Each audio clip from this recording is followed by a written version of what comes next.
Fine vita, la giornata più lunga in Consiglio regionale, chiamato a votare la legge di iniziativa popolare sul suicidio medicalmente assistito, promossa dall'associazione Luca Coscioni.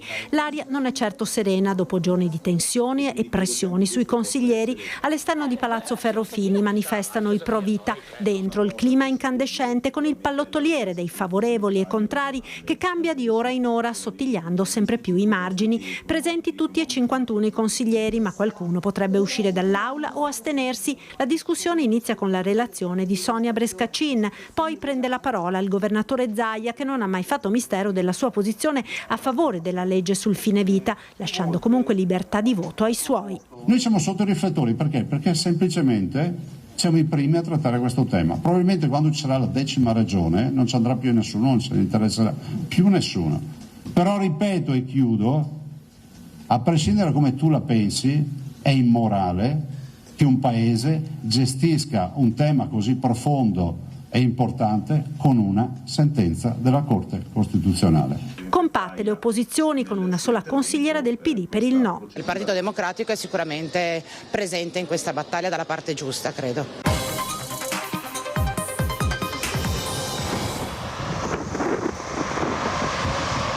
Il cadavere è eccellente, adagiato sul fossato, lo hanno visto in tanti, qui a ridosso della strada provinciale 667, poco distante dal centro di Vallà di Riese Pio X.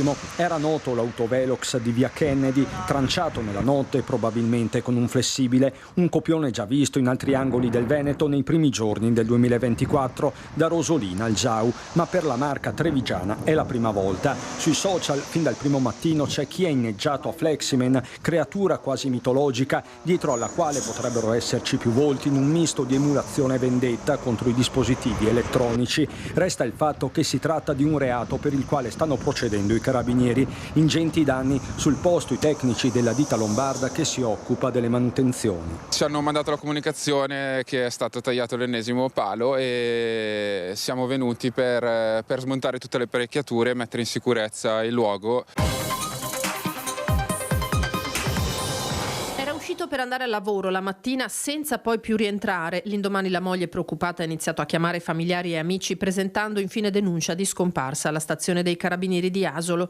Alle 9:30 la tragica scoperta: il corpo di Bledar Dedia, 39 anni, di origini albanesi, è stato ritrovato da un amico nella boscaglia in via Colli a Paderno del Grappa, con diverse ferite da arma da taglio, anche da difesa, ed è stato subito chiaro che l'uomo la notte prima era rimasto vittima di un omicidio per mano di chi? Saranno i carabinieri della compagnia di Castelfranco e del nucleo investigativo di Treviso a cercare di definirlo. Dipendente del ristorante pizzeria Antica Abbazia di Semonzo, dopo il turno Dedia si era portato in quella zona a bordo della sua macchina una Mercedes bianca, dove doveva evidentemente incontrare qualcuno. Dopo un mese di indagini serrate, il presunto killer di Bledar Dedia ha un volto, quello di un minorenne italiano di buona famiglia, 17 anni nemmeno. I due si erano dati appuntamento nel pomeriggio del 20 gennaio, un sabato, forse per un incontro di natura sessuale. Poi la situazione è evidentemente precipitata fino alla mattanza e a quelle 10 coltellate inferte sul corpo del 39enne albanese, sposato e padre di 2 figli. Questa è la svolta clamorosa quanto scioccante che gli stessi inquirenti stanno trattando con il massimo riservo, coordinati dalla Procura dei minori di Venezia. A incastrare il teenager alcune testimonianze, le tracce del DNA prelevate dagli uomini del RIS di Parma nei giorni seguenti il ritrovamento del cadavere, all'alba di domenica 21 gennaio in una zona isolata in via dei Colli a Paderno. Bledar era a terra in un bagno di sangue, i pantaloni abbassati, una scena del crimine che fin dall'inizio aveva fatto propendere per la pista passionale, con i carabinieri che non hanno lasciato nulla di intentato.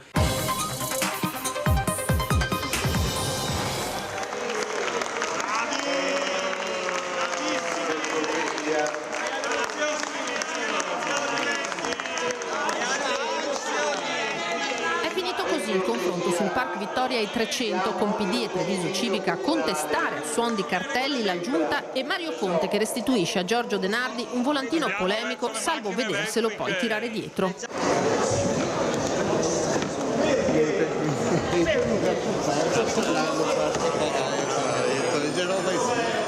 Al di là del progetto del parco interrato, il confronto tra le parti è sulla stessa idea di città anche in seno alla maggioranza. Non penso che in futuro Treviso diventerà una città pedonalizzata, non lo è mai stata, non lo sarà mai, non ci sarà.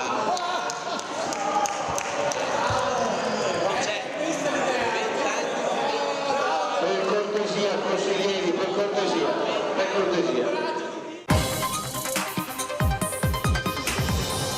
Ero appena rientrata, che ho il terreno adiacente qua alla casa agricolo e sono andata a fare alcuni lavoretti, che ho anche dei polli. E niente, sono appena rientrata e sento questo boato, mi affaccio fuori e non mi sono resa conto che era un aereo, un ultraleggero. Ho preso il telefono, ho chiamato subito il 118. Era appena rientrata in casa Michela Pellizzari quando un ultraleggero le è piombato in giardino, spezzando la quiete di un sabato mattina come tanti alle porte di Trevignano. La scena, visibile anche dalla strada principale, è tragica quanto surreale.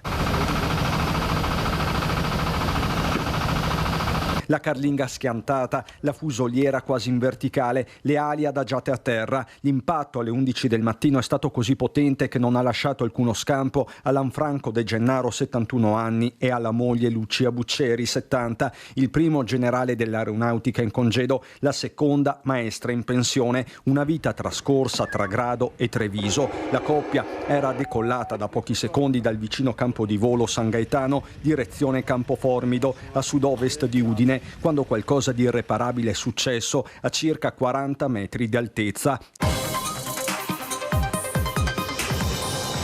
Compenso da capogiro per i sicari che hanno ucciso Margherita Ceschin quella terribile sera del 23 giugno scorso nella sua abitazione a Conegliano, tramortita con un colpo alla testa e poi soffocata. Per i killer la promessa di €1 milione e diverse case a Santo Domingo. È quanto emerge dall'avviso di chiusura indagini della Procura di Treviso, che ha chiesto il rinvio a giudizio per 3 dei 6 responsabili dell'orribile fatto di sangue. Il mandante del delitto, l'ex marito della Ceschin, Enzo Lorenzon, 79 anni, di Ponte di Piave, ora in casa di riposo per motivi di salute, e i domenicani Sergio Antonio Luciano Lorenzo, 39 anni, considerato uno degli autori materiali dell'omicidio, e Joan Maria Beltre Guzman, 42 anni, l'intermediario. Chiesta l'archiviazione per la compagna di Lorenzon, la domenicana Dilesi Guzman Lorenzo, che potrebbe essere chiamata come testimone dagli inquirenti durante il processo. Stralciate le posizioni di altri 3 indagati: José Luis Matteo Garcia, il secondo esecutore materiale del delitto, arrestato in Spagna lo scorso gennaio ed ora in carcere a Belluno, e Joel Luciano Lorenzo, fratello di Sergio Antonio, fuggito forse a Santo Domingo, che la sera del delitto ha fatto da palo, e la fidanzata di Joel, Candy Maria Rodriguez, indagata in concorso in omicidio a piede libero.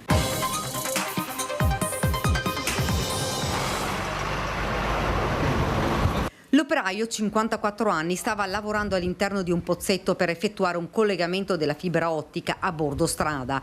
Ad un tratto è sopraggiunta, in prossimità di una curva, un'auto impazzita fuori controllo che ha travolto la recinzione di un'abitazione abbattendola. Il veicolo si è ribaltato finendo la corsa a ridosso di un pozzetto. All'interno di questo pozzetto, naturalmente segnalato, c'era un cantiere e c'era un operaio che è stato schiacciato dall'auto che era rivolta su un fianco. Ce l'ha fatta Giulia Mauri, la 38enne, travolta da un furgone in strada Ovest e scaraventata nel Botteniga, si è spenta all'ospedale Cafoncello di Treviso. Troppo gravi le ferite riportate nel terribile incidente. Un destino crudele, una serie di coincidenze sfortunate hanno fatto sì che si trovasse proprio in quel punto di Viale della Repubblica, poco oltre l'incrocio con Via Pisa, nell'istante in cui il furgone fuori controllo l'ha travolta. Giulia stava andando a casa dei genitori in bici, ma era tornata indietro a prendere le chiavi che aveva dimenticato in ufficio, e a casa di mamma e papà non è mai arrivata.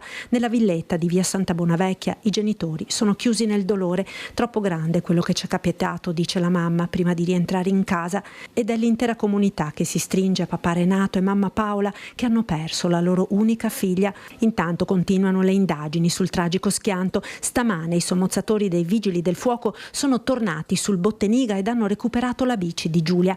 In procura ha aperto un fascicolo per omicidio stradale. La polizia locale sta portando avanti tutti gli accertamenti che potranno far chiarezza sulle cause della tragedia e sul perché il furgone abbia invaso fuori controllo la pista ciclabile.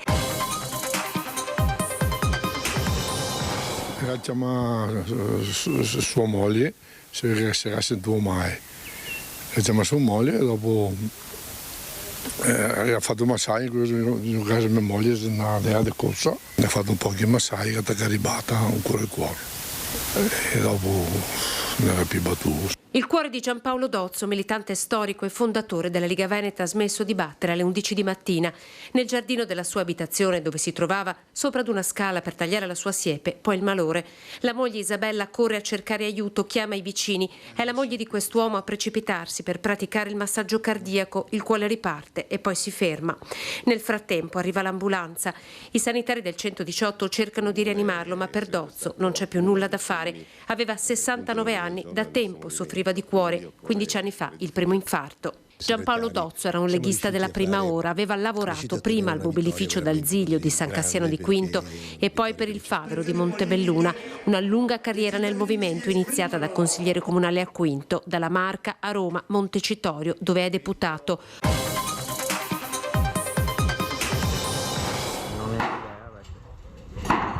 Un boato che squarcia il silenzio, seguito da altre deflagrazioni, poi le fiamme alte che distruggono ogni cosa, i vetri lanciati ovunque, un frammento si conficca nel muro della casa vicina, è la devastazione, il bar Dolce Caffè a Quinto distrutto, la titolare Sara Puppato lo aveva aperto da qualche mese e da quel giorno aveva ricevuto più di una minaccia, come questi cartelli trovati davanti a casa sua a Badoere, la disperazione della mamma Laura Francescato. Dico che non è giusto che tutto ricada sulle spalle di una brava ragazza onesta che vuole tirare su i suoi bimbi. Bisogna fare qualcosa per le persone disoneste, assassine, criminali, qualsiasi razza abbiano, devono restare dentro, rinchiusi e non devono più venire fuori. Le indagini dei carabinieri che stanno ricostruendo la dinamica di questo attentato incendiario. Secondo le testimonianze almeno 2 persone si sarebbero introdotte all'interno da questa finestra,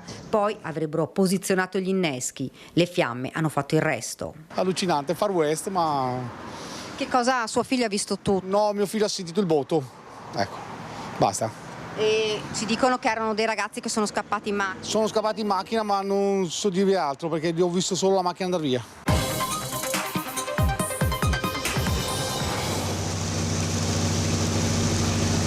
È uno schifo, una vergogna, cioè una cosa inconcepibile. Non c'era preparazione, non avevano portato i sacchi, li avevano portati via dall'ultima volta invece di lasciarceli. Speriamo che il comune o la regione, se hanno i soldi da stanziare per dare una mano, perché veramente non hanno fatto un cavolo, pulire i tombini, fare qualcosa, no, aspettano sempre che ci sia il morto prima di fare robe. Dopo una notte da tregenda è il momento della rabbia a ridosso di Piazza Giorgione, per la seconda volta in meno di un mese e mezzo, finita nuovamente sott'acqua. Il salotto buono della città trasformato in piscina. In via Romanina, nei garage di questa palazzina, la forza dell'acqua ha mandato in frantumi i vetri dei finestroni. I residenti, memori della prima ondata del 16 maggio, sono riusciti a mettere in salvo le auto, ma non tutte. Ingentissimi danni. Andrea Querin è amministratore del condominio. Tra ascensori e quant'altro tranquillamente saremo intorno ai 50.000 euro. A noi serve un'ora e un quarto di preavviso. Con questo noi avremo contenuto del 90-95% le problematiche. Stesso copione, forse peggio, in via Regina Cornaro, proprio a ridosso della Venale. Non sapevamo più come arginare. L'acqua è arrivata a questa altezza qua e dopo l'abbiamo mandata tutta quanta in piazza. Abbiamo mezzo metro d'acqua giù in cantina con tutti gli impianti. Sì, un disastro, insomma, proprio. Basta farsi una camminata e la situazione è nuovamente tragica.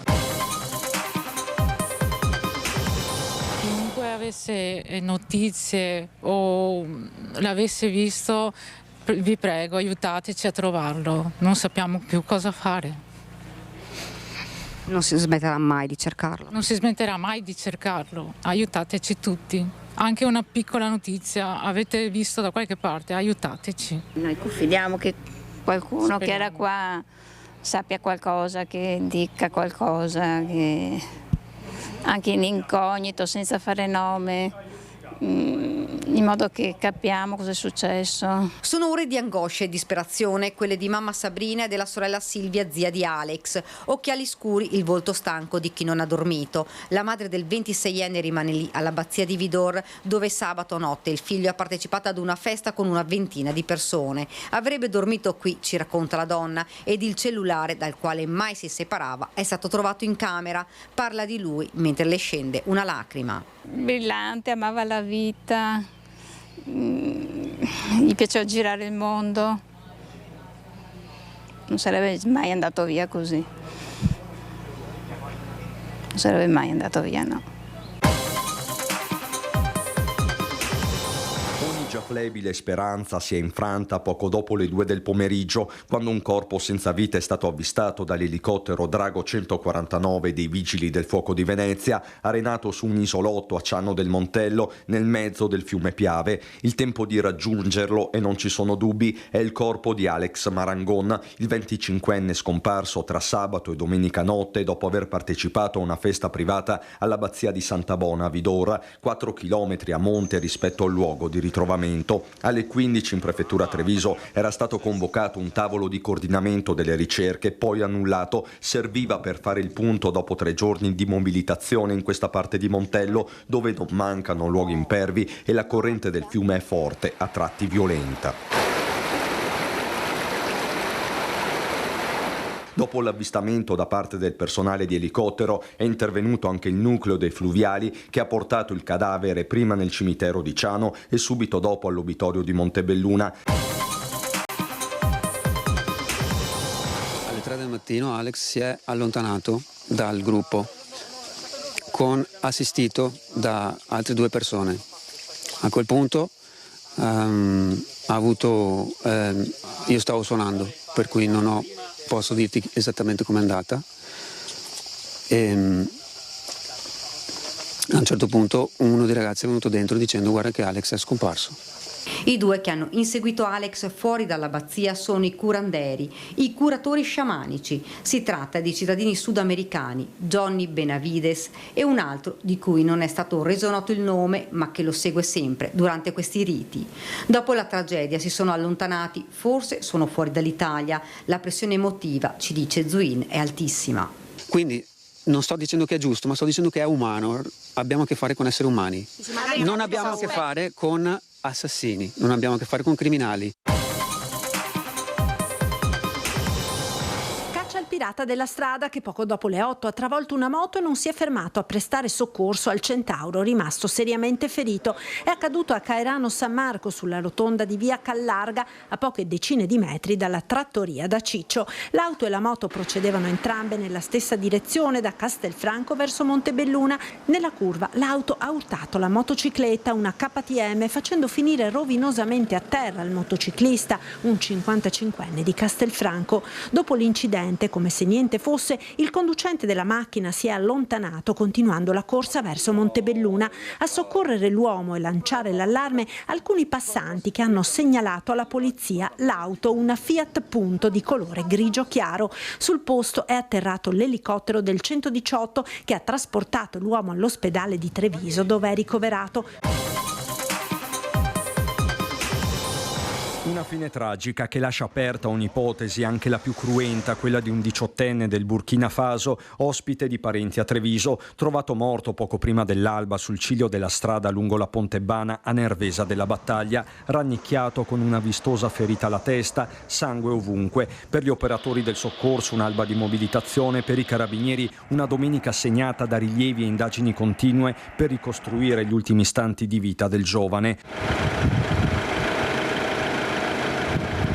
Sono le 5:30 quando al 118 arrivano 2 segnalazioni da altrettanti automobilisti, una in particolare quella di una donna diretta verso Ponte della Priula, di ritorno dall'aeroporto Canova. La sua Clio resta parcheggiata per diverse ore nel vicino Tamoil, ha una gomma a terra sul lato destro, probabilmente ha urtato il corpo del giovane che si trovava già a terra. Di certo, quando i sanitari arrivano sul posto, per il 18enne, Cheikh Tidiane Banche il suo nome, non c'era più nulla da fare. Capita la gravità della situazione, nel tratto di Pontebana viene chiuso, il traffico deviato, arriva anche il nucleo della scientifica. La scena viene cristallizzata per alcune ore fino alle 10. Il corpo resta nella posizione del ritrovamento per consentire misurazioni e recupero di possibili elementi. La prima domanda a cui rispondere è cosa ci facesse alle 5:30 del mattino un 18enne non residente del posto in questo angolo buio di Pontebana, lato ferrovia.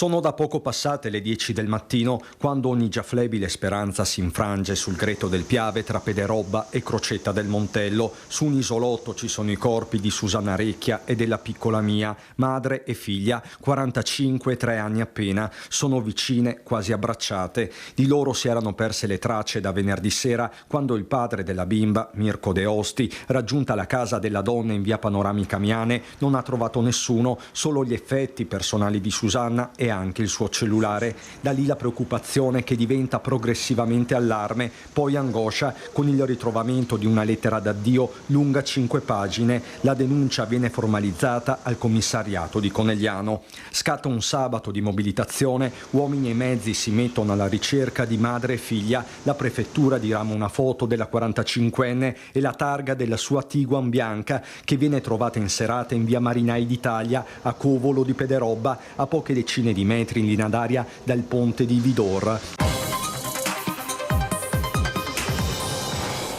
Colmaggiore di Sopra, piccolo borgo di Tarzo. In questa casetta, alle prime luci dell'alba, si è consumata la tragedia.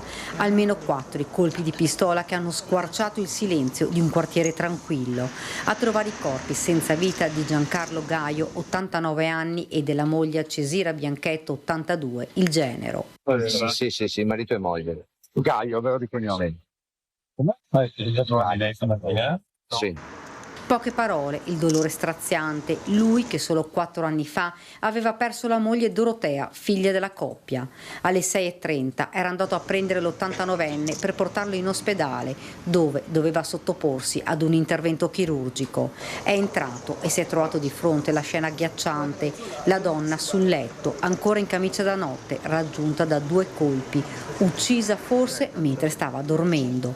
Lui a terra, ai piedi del letto, un colpo alla nuca. La pistola ancora in mano. Immediata la chiamata ai soccorsi e ai carabinieri. L'arma da fuoco? È una pistola calibro 9x21 che l'uomo le teneva regolarmente a casa. Ma è vero che ha altre armi all'interno? Stiamo facendo delle verifiche all'interno dell'abitazione.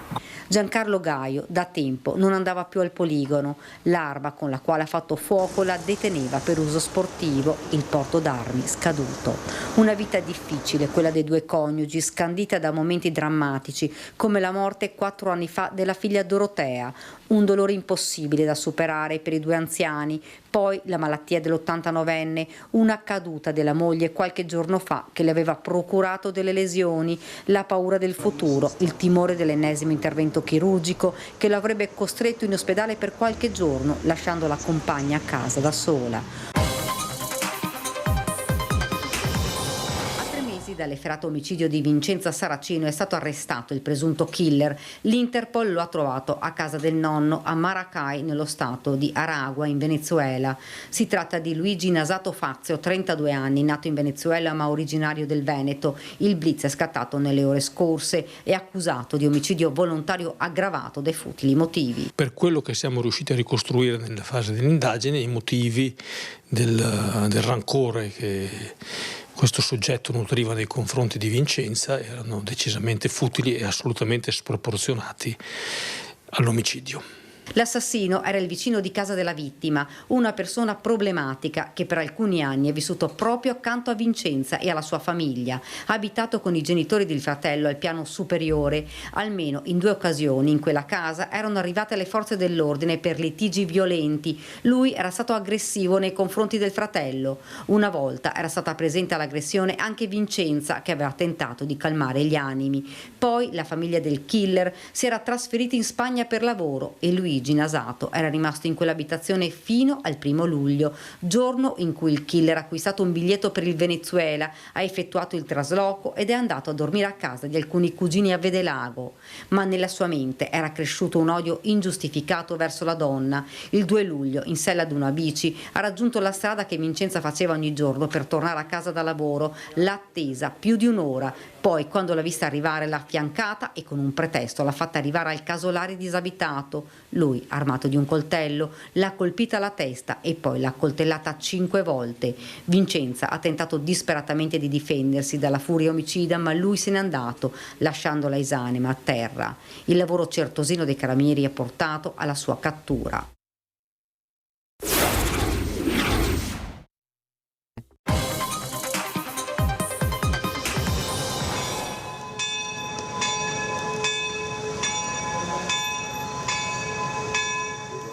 È stato un attimo tremendo e cattivo a metterci tutti a terra, Kevin.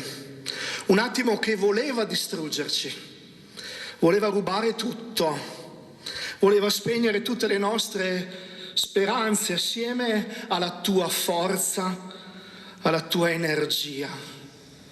E invece non è stato così e non è così.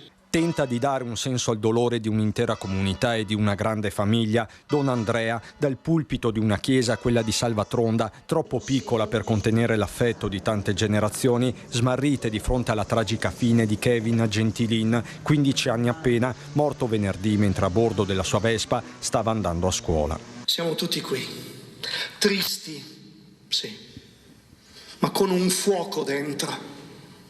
Gli sguardi persi degli amici di una vita troppo breve, i compagni di scuola dell'Istituto Sartor, centinaia anche i vespisti arrivati da ogni angolo del Veneto che con Kevin hanno condiviso una grande passione, quella per i motori. Sono loro a scortarlo nel suo ultimo viaggio. Nonno Gino affida il suo pensiero ad una lettera.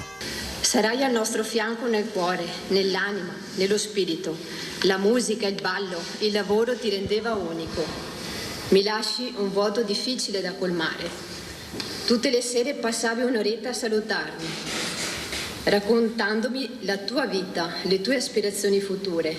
Io in silenzio ascoltavo e ti dicevo: vivere, vivere, vivere.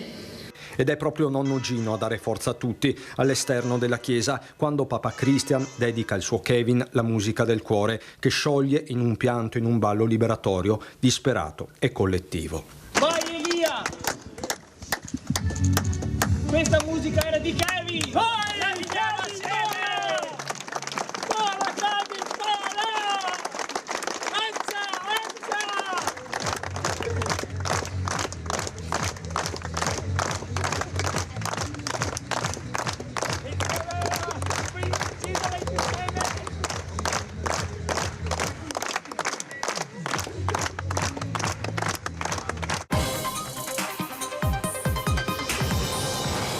Sembra che ci sia disponibilità per accogliere tutti, sia chi ha diritto a stare all'interno dell'accoglienza, che sono comunque la maggior parte, sia chi è qua da più tempo e quindi ha bisogno di un altro tipo di ricovero. Alla fine nessuno sarà lasciato all'addiaccio. Dei 30 migranti sgomberati dal parcheggio sotterraneo della Piani, oltre la metà è stata condotta alla caserma Serena, i restanti a Santa Maria del Sile, accolti da Don Giovanni Kirchner. È metà mattina quando gli operai comunali, impegnati ufficialmente in un'operazione di pulizia preannunciata nei giorni scorsi, iniziano a posizionare reti in metallo così da isolare il piano mezzanino del park. Da anni un dormitorio abusivo popolato soprattutto di persone provenienti dall'Oriente, India, Pakistan, Afghanistan.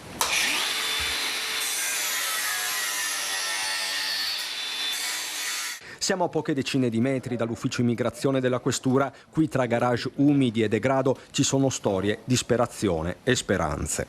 Io 8 mesi. 8 mesi? Sì. E adesso dove andrai? Adesso camp. Camp. Non c'è più visto altro, ma così anche adesso la strada, sì. Ma non va bene qua. Non va bene.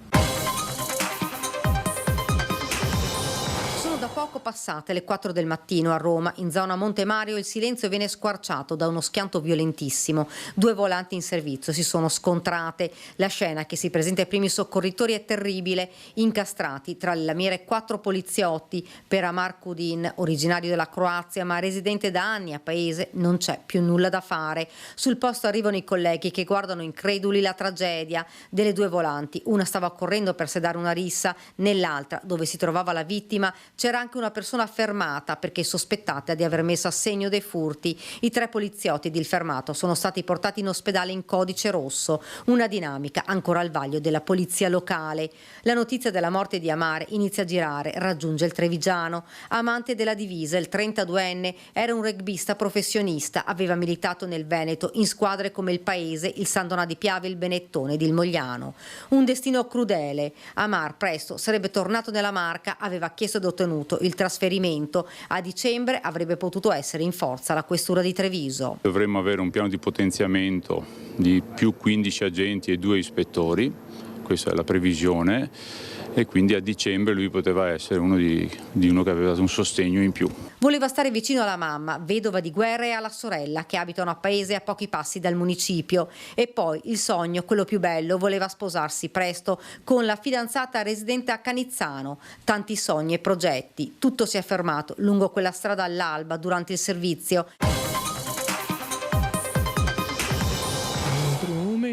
Una parte dei ragazzi del gruppo, prevalentemente i maschi, hanno avuto una discussione e una colluttazione con la vittima. Nel corso di questa colluttazione uno di loro in particolare lo ha colpito con un pugno al volto. Poi se ne sono andati e sono rimaste solo 2 ragazze. E la vittima ha sputato nella loro direzione e una di queste l'ha colpito con la bottiglia al collo, provocandogli delle lesioni che lo hanno messo in pericolo di vita. Sono quindi 2 le giovanissime sospettate del tentato omicidio di un 22enne di Santabona, che resta molto grave in prognosi riservata in terapia intensiva al Cafoncello di Treviso. Tra i sanitari prevale la fiducia, certo l'aggressione è stata violentissima. Una bottiglia di prosecco, Quelli. Un colpo netto al collo. Un colpo netto molto violento perché la ferita è profonda, perché ha provocato un'emorragia imponente, insomma è stato salvato con una certa difficoltà. A terra, tra i sanpietrini, i segni sono inequivocabili. Sangue e cocci di bottiglia raccontano sequenze folli, quelle vissute appunto tra via Castelmenardo e via Longhin, quando non sono nemmeno le 8 della sera. Siamo a pochi passi dal salotto buono della città.